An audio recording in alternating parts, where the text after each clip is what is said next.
Pues nervios antes de salir y ilusión y tranquilidad. Es un poco esos tres sentimientos que siento que tengo que equilibrar, ¿no? De alguna manera. Disfrutar de los nervios para entrar en escena, ¿no? A la hora de entrar y confiar en el trabajo ya hecho.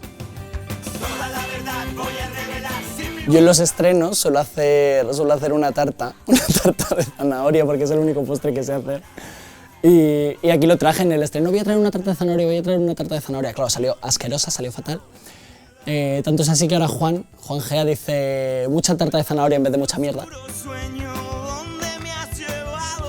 Pues un regalazo, la verdad. Yo estoy empezando mi carrera y de pronto pues, participar en un proyecto tan divertido, ¿no? Y con tanta visibilidad también, que es una comedia que lleva 10 años, ¿no? Pues es un lujo y además con tantos compañeros, ¿no? con los que aprender y con los que, pues no sé, pararte a escuchar y decir, e ir entendiendo, ¿no? También ver otro lado de la profesión que no te explican en la escuela, ¿no?